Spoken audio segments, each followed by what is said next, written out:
Imagine finally receiving the child you had prayed years for, only to discover that your child was destined to live for just 12 years. This is one of the traditional kathas associated with Sawan Somvar Vrat, the Monday fast during Sawan dedicated to Lord Shiva. Long ago, there lived a wealthy merchant. He had prosperity, a loving wife, and everything necessary for a comfortable life. But there was one sorrow that remained in his heart. He and his wife had no child. And so every Monday he worshipped Lord Shiva with devotion and observed the Somvar Vrat. His devotion continued Monday after Monday, and according to the traditional katha, one day Mata Parvati noticed this devotee and asked Mahadev why such a devoted man remained without a child. Lord Shiva explained that the experiences of one's life unfold according to karma. But Mata Parvati was moved by the merchant's devotion and appealed to Mahadev to bless him. Eventually, Lord Shiva granted the blessing. The merchant would have a son. But then came the words that changed everything. Lord Shiva told the merchant the child would only live for 12 years.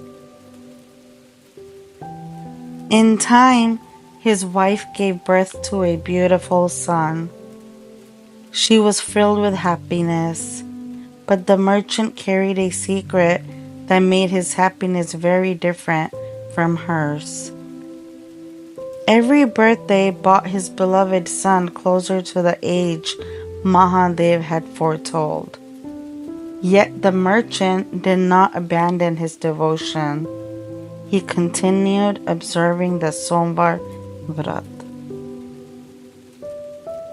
Eventually, his wife began speaking about arranging their son's marriage, but the merchant resisted. Instead, he decided that the boy should travel with his maternal uncle to Kashi for his education. And so the two began their journey, but they would never reach Kashi without another unexpected turn. During their journey, the boy and his uncle arrived in a kingdom where preparations were underway for a royal wedding. A princess was to marry a prince, but the prince's family was hiding a physical condition and feared that the bride's family might refuse the marriage.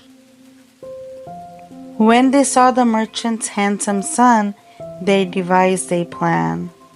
They asked him to temporarily take the prince's place during the wedding ceremony.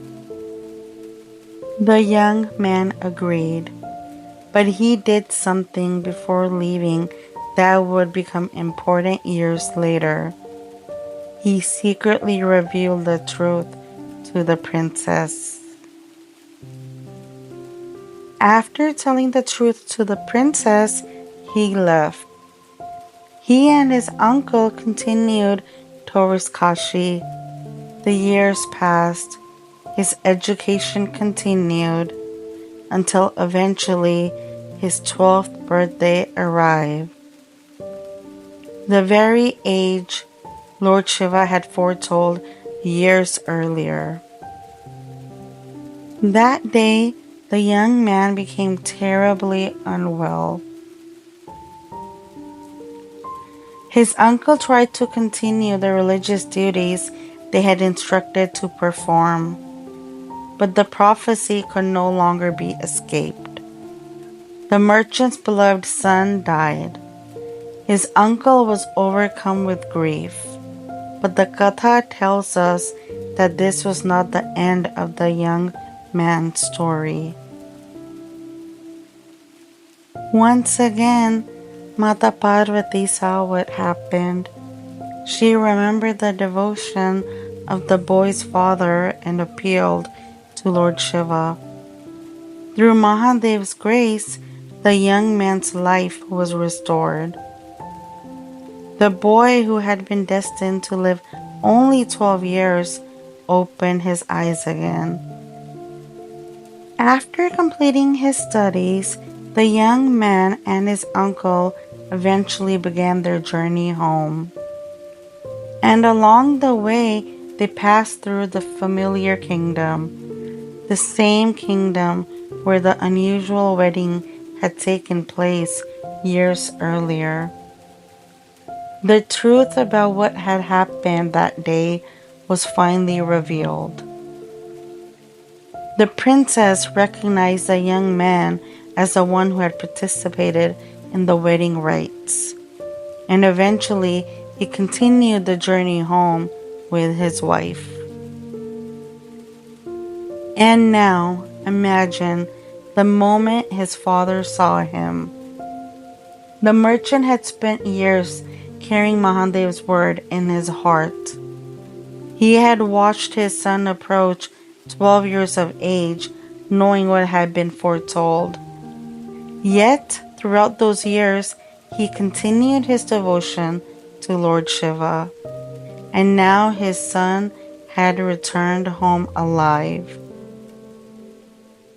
And perhaps this is where we can look beyond the events of the story itself. Somvar Vrat should not simply be understood as a bargain with God. We should not think, if I fast, and therefore I must receive for what I ask. The traditional Katha instead places faith, patience, karma, and devotion at the center of the story. The merchant did not worship Mahadev only when life unfolded the way he wanted. His devotion continued even when he knew hardship might be waiting ahead. And that brings us back to Sawan. Mondays throughout the year are associated with Lord Shiva, but Sawan Somvar carried special devotional importance for many Shiv Bhakts. Some devotees fast, some perform abhishek, some offer water, and some offer bilva leaves. Some perform jap or listen to the Somvar Vrat Katha. Customs can differ by family and region, but at the center is devotion to Mahadev. And maybe the lesson of this katha is actually quite simple. Bhakti is easy when everything is going exactly as we hope, but faith becomes something much deeper when we don't know what tomorrow will bring. But Sawan's sacred vrat doesn't end with Monday, because when Somvar passes and Tuesday arrives, our attention turns from Mahadev to Mata Parvati. And with the Mangal Gauri Vrat comes another traditional katha, one involving marriage, destiny, and a husband whose life was foretold to be dangerously short. That's the story we will discover in the next episode of Sawan Diaries. Until then, Har Har Mahadev.